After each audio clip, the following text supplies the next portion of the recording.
Hello, I'm Kristen Perisonotto. And I'm Hannah Ferguson, and we're co-founders of Cheek Media Co. This is the Weekly Cheek podcast.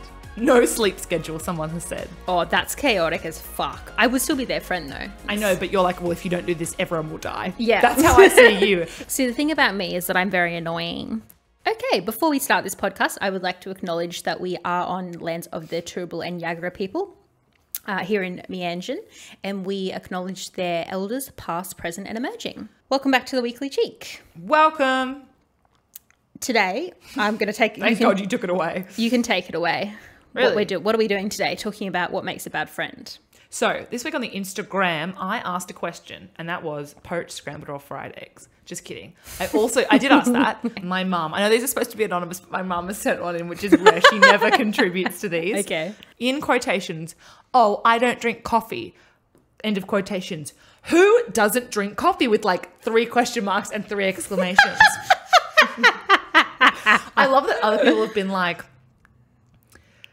covert, unyielding expectations. And then the next one is my mum doesn't drink coffee. That is ridiculous. My mum's the kind of mum that has like a coffee mug that's like, don't talk to me until I've had my coffee. Like, yes. The lamest ever. You know what I mean? Yep. So what do you think about that? Yes, no?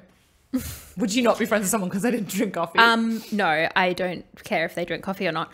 But this is the context that I took it in, which I could be totally wrong, obviously. You know when you say to someone like, oh, do you want to go get a coffee? And they're like, well, I don't drink coffee. Oh, that's problematic. It's kind of like, you can drink whatever you want. Exactly. You can get a hot chocolate. You can get a tea. You can get a croissant. But imagine if coffee shops were like, you shall not pass. Get a fucking smoothie. It's not just long blacks. Yeah. And no one's taking you to like some Foster Drinking a Black. long black Like, right you're now. going to a cafe. It's brunch. Get a grip. Mm-hmm. I think that people just want to, those people just want to inject themselves into their, like, and their personal opinions into everything. Like, fuck off. Exactly. And do you know why I think I have the authority to talk on this? Because I don't drink. But if someone says, do you want to go out for a drink? I say, yeah, cool, fun. Guess what? I'm going to fucking go to the bar and get a lemon lime bitters like an adult. Like an adult. Okay. Good start. Strong start. No sleep schedule, someone has said. Oh, that's chaotic as fuck. I would still be their friend though. When they have no sleep schedule. I just don't think that lines up lifestyle-wise. I wouldn't, like if it was my partner, I'd be like, you're too much for me. But a friend, I'm like, I'm not like having a sleepover with you. Like, I don't know. We had a sleepover when we went to Sydney. So cute. It was really weird, to be honest. It was actually weird talking to you before we went to sleep, lying in bed. Because at the end, like, we work together and we do Cheek together, so it's kind of odd because we don't, like, while we know pretty much most things, like there's not many things I haven't said to you in my life, really, but it's still weirdly, there's a weird intimacy to going to sleep next to someone in a separate bed still, isn't there? Yeah, there is. Also because we were both fully tucked in all the way to the chin, just our heads poking out. We had these blankets, like, you could, it was like 2 little eggs popped out of the top. And we were talking about like quite important things at like 11 p.m, but we were really tired, and I was like, I was passing out at one point, and you were, and I was so sorry. And no, that's back okay. to it. This is boring. You know a lot about their life, but they know very little about yours. Okay, the thing for me is I'm like, I don't ever like say that I'm a private person, but I don't really tell people my business very often. So for me, the opposite is more of a red flag when they know stuff about your life, but you don't know anything about their life, which is, I know, hypocritical of me to say. But it is hypocritical, and I get what you're saying, but I don't think this person means it in this sense. I think that they're saying when they don't remember. Oh, I didn't even consider that. Like, they don't ask questions. Yeah, that's a big red flag. And they don't collect information and retain it. They don't care about you, I think really. It's kind of the difference. Like, I have this friend, I used to have this friend who didn't ever really know what I did for work. Like, I felt like I knew things about them, and I could be like, how's X, Y, and Z? And I'm actually worse at the big picture and better at the detail. So like when someone tells me something about what they're doing on the weekend or what they think about a specific thing or blah, blah, blah, I try to retain it and bring it up in conversation to like have like especially when I'm meeting someone new.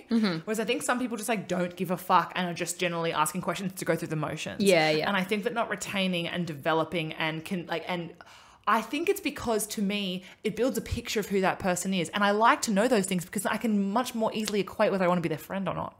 Yes. Like when correct.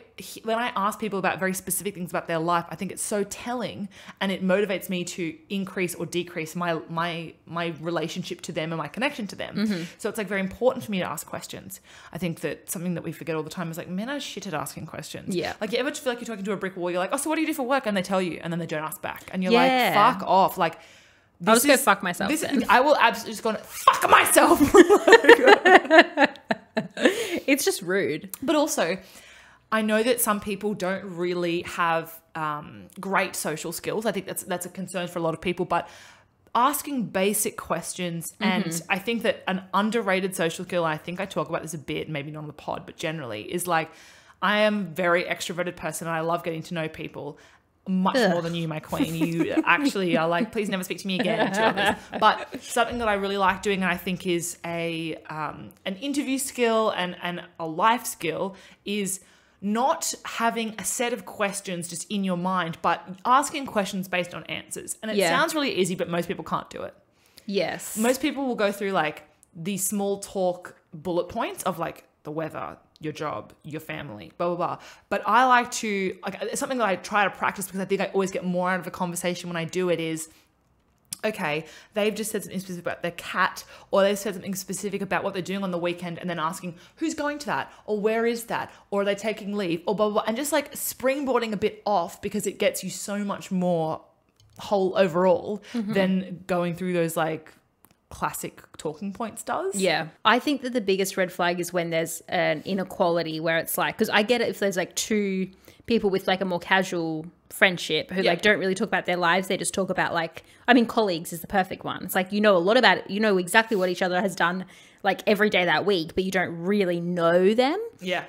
But if there is like an imbalance, I think that is a red flag. Yeah. And I think that leans heavily into friendship expectations overall. Yes. How often do you expect to hang out? What's the level of that hangout? Is it one-on-one? Are you getting coffee? Are you FaceTiming? Like, I think that we each have very different demands in what we're looking for in different people. And I think that people can get offended when they want to be, I think a sign of like, not immaturity, but I think it's a lifestyle difference is when someone wants to constantly be hanging out and FaceTiming and retaining this close friendship when you've kind of moved on a bit. Yeah. And you're just looking for something more casual. And I think this can be translated to relationships as well. Like I might be interested in getting coffee with someone once every 6 weeks or so. And I love friends that it's like twice a year, like, let's catch up. Yeah. That's lovely, low maintenance. You're not holding anything against each other for not maintaining those things. Yeah.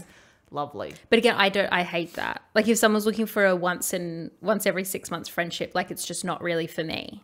And I think that that's the perfect like thing. Like it's not that they're doing the wrong thing by me or I'm doing the wrong thing by them. It's just that we're not compatible as friends. And I think that that is okay. It's just like not for you. Yeah, I see what you mean. Toxic positivity and not respecting introvert boundaries. Ooh, hate that. What do you see as not respecting introvert boundaries? Well, I'll give a perfect example. Oh no, I'm gonna name some of your friends, not by name. So when we went to Sydney, we caught up with two of your friends. Yeah. And we had dinner, and the dinner was kind of cut short because the table like had another booking. Yeah. And then one of your friends was like, "Are you like totally like done for the night, or do you want to do blah?" Yeah. And I was like, "Let's do blah." Yeah. That is respecting introvert boundaries, Yes. I think. Whereas like I think particularly in that, like it's a perfect scenario because it's like they live there, we were there together, you're good friends with them going way back, I'd never met them. Like the situation, like say in an alternate reality, if it was like the three of you were like, yay, like let's do this long, like imagine if, oh, we would love to hang out all day, and I'm just there like, yeah. I hate this. And especially because like because you know that I would hate that. Yes. And then if you just were like, but they're my friends and I want to see them. It would never be worth it to me because the whole time I would be so anxious for you. Exactly. But I think that is respecting the boundaries. And like I struggle to understand extroverts like a lot. And so I understand that it's, if you're extroverted, it might be a bit hard to understand, but I think like putting a little bit of thought into it like goes a long way. Like, I love when people say like, are you like done? Do you want to go? Like, do you want to leave? Because it's just like, it's loud in here, or like, we've been hanging out for 6 hours. Should we be finished? Like literally just before we started recording this podcast, you were like, do you want me to leave? It's because Kristen has a sore ear. I have a sore ear. We talked about it. We talked about it in the last pods, episode. Yes. But it's like, you were like, I'm struggling. And I was like, well, I can go home. Yeah. But I know that you genuinely would be like, all right, bye. And like you'd be out of the door in like 2 minutes. But it doesn't offend me. Yeah. Because in my mind, it's like really pathetic. If you were like, I'm actually really struggling. I would like some alone time because I have a fucking sore ear and I can't continue this day. Mm-hmm. I'm not like, oh my God, she hates me. Because it's totally not about that. Yeah. I am probably the most extroverted person I know. Right? And I still need to cut it. Yeah. But I'm usually the cutter. Yeah. I think a good extrovert's job is to be the cutter. And I think it is, and I think that the better you are at extroversion, the more you can identify in introverts when it's time. True. That's smart. Because I don't think I've ever met anyone who is as aware of those things as you. Thank you. Well, no, I think it was you that, like, it's one of the biggest compliments I've ever received. You said, was it you? You said, you are an introvert's extrovert. Did you say that? Sounds like something I would say, but I don't have any specific You described me as an introvert's extrovert. Oh no, it wasn't you, it was Haley. Okay, I was going to say I told you about it because I was like, I'm so excited about this compliment. Anyway, one of my good friends described me as an introvert's extrovert because all of my close friends are heavily introverted. Yeah. And I think it's because I love my one-on-one interactions. I also, and this is totally the truth, I lived in a house of 6 of us and then 5 of us where I was the only extrovert. And I felt totally in control of my life because I love being the planner. I'm very much the type A. And I feel like, not that introverts aren't that, but a lot of the time they let me take the reins. Yeah. And even if they didn't want to, they were like, she'll just go ahead. And then we'll change it if she's wrong. But like, it was very much like I could just lead and just step forward and be the person. And no one was, I didn't feel like there was competition because we all brought something different to the table. But I felt like I have really safe, close relationships with each of my friends who are introverts. But it also gives me the space to be like, I'm the peacock. You know what I mean? And that's awful, but it's the truth. So my partner sometimes goes away for work, and I find that if he's away for 3 days and I don't have plans, like, and I mean plans as in like I'll go to the shops and I'll go to the gym. But if I have no social plans, then by the end of the 3 days, when he comes home, I'm like, oh, that's nice. Nice to have someone around again. It's not that I'm like, oh my God, I'm so alone. But if he's away for a 4th day, I'm just like feeling a bit like weird, just a bit off kilter. Wow. I'm not, I would be, you'd find me dead and bugs eating me. Extrovert dies from like a social interaction. I think that toxic positivity in friendships, this is what my initial thought when you read that, was the people who, like, when you talk about like, oh my God, I hate my job, I just had a breakup, I'm like, everything sucks.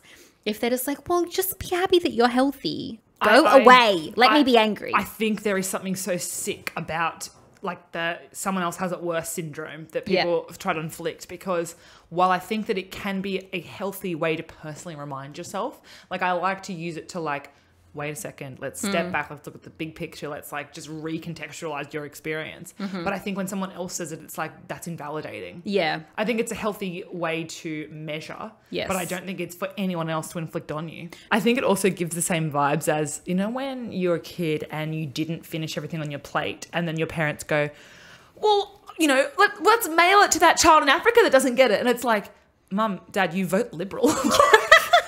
Let's not sit here and talk about the fact that I didn't finish my fucking last mouthful of the peas you didn't cook right because you suck at it. No offense. Sorry, Mum. You were doing all the domestic household chores and working full time. That was a real nasty. Expectations of emotional labor. This is interesting because I think it depends on the friendship. And I think that one of my good friends, Claudia, I went to school with her. She is one of my closest friends, and something that she is excellent at that I don't think anyone does enough, and I think that I don't do enough, definitely, is that whenever she wants to talk to me about something, she asks if I have capacity first. Which sometimes I'm like, can you please stop asking that? Because I'm always, to some extent, I'm like, the capacity. To some extent, I'm like, that's wasting part of my capacity by asking. But a lot of people aren't like you, though. No, because once you say that, I'm literally never going to say no, because I always want to know. And I think like, And I get why people don't want to do it, but like I try to always make myself available for emotional labor. Yeah. Because it's a labor that I can do and I think I do well. Mm-hmm. So I feel like it's a missed opportunity if I'm not there to pick up the phone. Do you hate that? Did I fuck something? Are you No, gonna say I just think that's problematic. No, not problem. Like it's not, you're not being problematic. I just think that isn't that such like what no man would ever think that. No, I know. Like when you said that, I was like, that's actually so sad. Not about you specifically, but like having that thought, don't you think that's, yeah, we're kind of going off on a tangent. No, I think it's something to talk about. I think that what's hard is I always feel so bad putting emotional labor on others, but whenever I miss a call, I am like feeling the need to, like usually if I miss a call, I will immediately text them like, I'm so sorry, I'm doing blah, can I call you at this time? Yeah.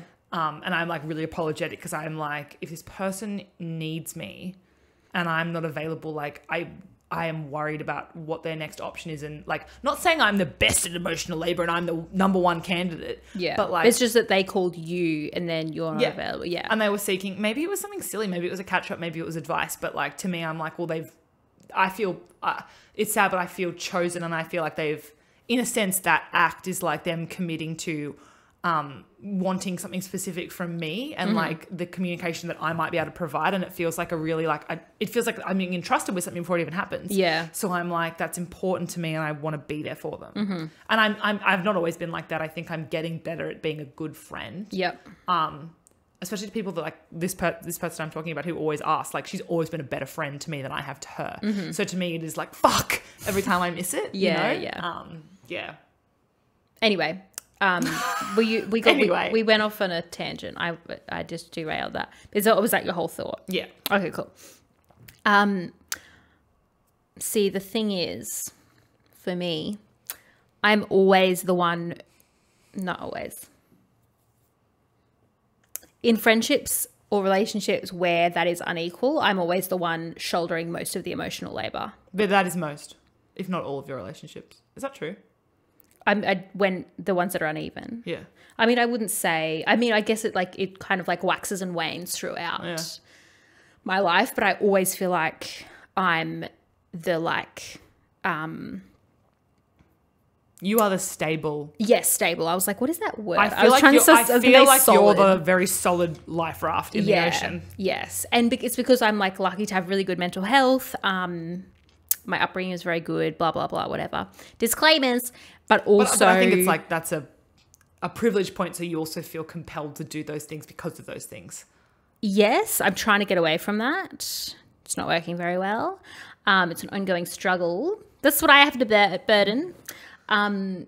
What? That didn't make sense. What I have to shoulder. I was touching my shoulders. That is the burden that I must shoulder. But also I'm a person that... If you ask me for advice, I'll be like, do this. Like I'm a very like this or that. This is going wrong. Fix it. That has happened. Do this to react. And I know that a lot of people don't work like that, but that's how I work. And I think that a lot of times when people come to me for advice, they want me to be like, do this. Even though when they don't do it, I get very angry. Well, here's the thing. I see that as a helpful thing, but I see you as a very black and white person. I am. So I'm actually way less black. I'm much more shades of grey than I was like a few years ago. So just imagine. No, I know. I can even see the change in like even the time I've known you. Yeah. I'm not saying that there's anything wrong with it, but saying that I think that when people... Actually, one of the things that I will say that you're very good at... I love how I say I will say like I wouldn't admit to anything else. I will say since you're pressuring me. Can you see the knife that's held at the back of my neck right now, people? You are good at asking people if what they're seeking is advice or just someone to talk to. Oh, thank you. But you know you do that. I didn't know that I did that. Dish advice without consent or prompt. You are like, I'm trying to get... You often I can tell, are trying to gauge what the other person needs. Yeah. And I think that you have this gear switch between I'm just a bouncing board and I'm here to provide an outcome. Yeah. But the thing with when people want advice from you is I think that you see one option only. Yes. When there are more options. Oh, there's always more options. I know, but you're like, well, if you don't do this, everyone will die. Yeah. That's how I see you. I'm is. like, that is not efficient. It's because that's how I feel in my own life. Like, it's really hard to, I mean, it's so hard to like, actually, I was going to say it's so hard to give advice you wouldn't follow. Everyone does that. But like, in my opinion, like when I have decisions to make, I do struggle with with decisions, big decisions, because I'm like, it's this or that. But that's not. it. It's just not. I know, but I don't compute that. Well, it's because you don't see the other options? What invalidates No, it's because them? at some stage I decide that it's like yes or no, all or nothing. Yeah, you do have an all or nothing mentality. Yeah. I don't really... I'm working on it though. I have a problem with all or nothing in circumstances that are very dangerous. Like when it comes to like the way I'm very competitive. I'm like, if I lose a game of something, I'm like, well, that's fucking it. Like things like that. That's not dangerous, obviously, fucking Mario Kart. But like, I mean, like when it came to eating in school, it was like, well, if I ate one thing wrong, it was a very all or nothing mentality and approach to diet culture and things like that, which can be very dangerous. And especially with drinking as well. I'm like either not drinking at all or I'm drunk. It's not one drink. Yeah. It's never, I'm trying to overcome these things that are quite toxic. Yeah. Whereas I think that when it comes to advice, I'm very willing to think about all the options. Also because, and I think there's a really good scene in Fleabag, if you haven't watched it, where have you been hiding? In season 2, when her dad gives her the gift voucher for the counselling session, she goes to the counselling session and there's this bit at the end of the counselling session where the therapist says, you already know what you're going to do. And I think that was a really long and lead-in anecdote to the lamest line ever. But I think the point being, when we're talking to people and they're seeking advice, they're not really seeking advice. They're seeking our opinion on what they would do or the advice they would give in order to understand if they've perceived the options as correct. Yes, and I'm like happy to admit I'm quite intolerant of that. Yes, I know. But that's okay. Yeah, Because I understand it. You're devoting time and energy to helping this person and they just don't take it. Well, that's ridiculous. I find that personally offensive. No, I get what you mean because it's very annoying. You have advised me of things and I'm like, what the fuck? I would literally never do that. And I can see it killing you inside. But I also know that about you. See, the thing about me is that I'm very annoying. So if you are not, if I give in this context, I am. Yes, you are. If I give advice and someone doesn't take the advice and then the thing that they do ends them up. You're an I told you so. Yes. You are. I remember once I said, can you please not do the I told you so? Because I know. I actually wasn't going to do it that time you said that. I don't remember what it was about. I don't remember what it was about either. And you said I wasn't going to do it that time, but I thought that was a lie. But sometimes I'm like, but the thing is I always think it. Every time. It's just that I usually decide whether I'm going to say it or not. But then I'll like go to someone else and be like, and then they did this, which is not what I said to do. And then this happened. Who could have predicted that? That's my like catchline. Who could have predicted this? Well, sorry for being really annoying. No, I get it. But I think that people have to sometimes make the wrong decision because they need to explore that option for it to fail. Because it's the preferred option and they know the likelihood is, but here's my other thing. When the advice is about other people, we actually don't know how they're going to react. Not being able to have healthy confrontation. This is a really hard one because I don't like any confrontation. That's so funny because you're literally I think the first friend I've ever had where we will like argue. Yeah. I know, and I hate every second. Do you actually? Yes. It makes me so uncomfortable and scared. Yes. Oh, I thought it was fun. Sorry, Queen. No, I think that the first 5 minutes can be fun, but it has to stop early. But ours usually don't go on for that long. No. And they're also not about things that are to do with us. Yeah. It's always about like a very intricate and niche political argument. I want to tell this anecdote. When we were in Sydney last weekend and we went to this session and it was with, I think I explained it in the last episode, but it was with Samantha Maiden from news.com.au, Michael Bradley, the lawyer for the woman who made an allegation against Christian Porter. Kate. And she's died. And Joe Dyer, who was Kate's close friend, and it was hosted by Julia Baird from the ABC. Now, the 1 hour talk session that we went to, there was some conflict between the panelists. And it was definitely Joe Dyer and Michael Bradley against or Samantha Maiden against them. There was clearly some tension and some confrontation. And afterwards, Kristen and I left the Opera House to get some food, and we stood overlooking the water, and Kristen screamed at me for like 10 minutes about what she thought about the session.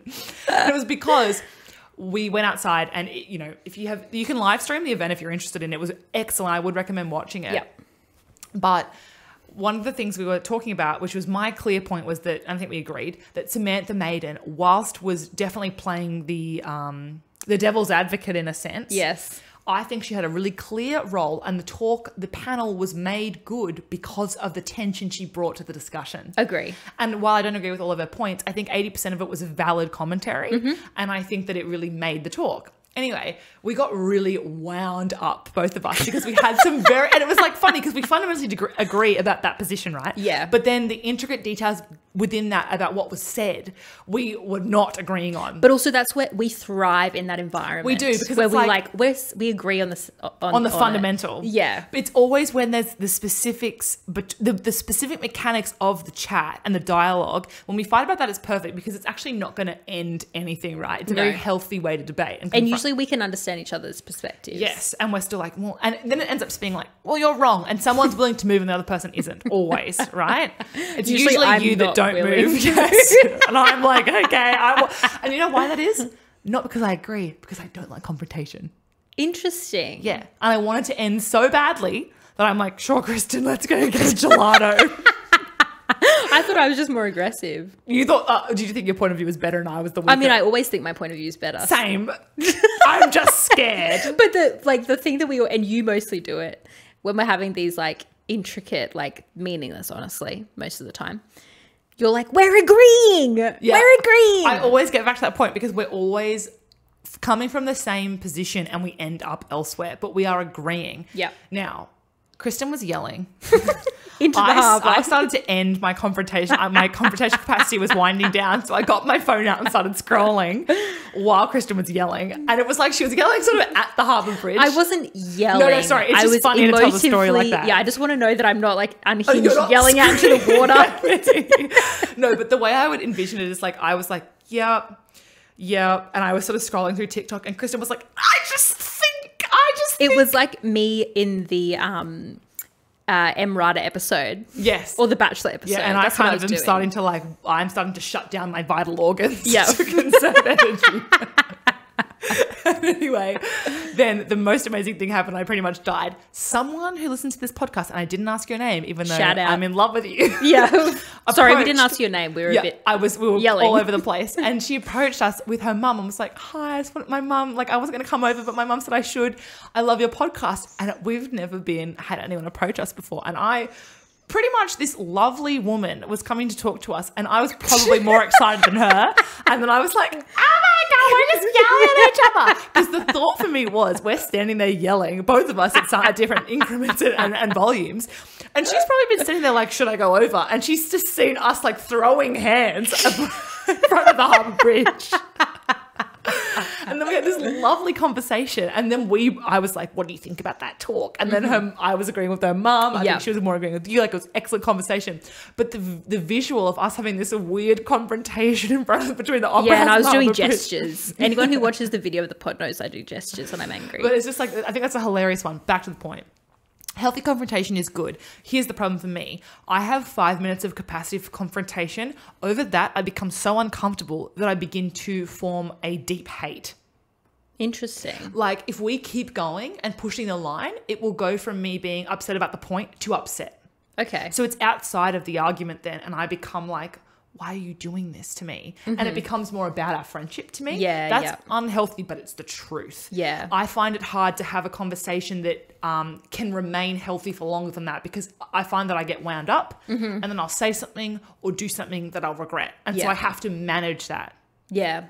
I do get that. I think it's just because we don't usually go past 5 minutes that I've not really ever noticed that. But then sometimes because the way my brain works is like I then go away and think about it and I'm just like, I can't believe she thought that. not in a horrible way, but just been like unpacking it. Yeah. And then like I think naturally when you have a disagreement or like a debate or something, you're like, this is what I should have said. And so then sometimes I'll come back like the next day and I'll be like, I I've got something for you, queen. And it upsets me You're in a never going to different way. defend. And your face every time. Like, you do the face and I'm like, not being mean. But it's not because I'm like, I'm going to beat Hannah.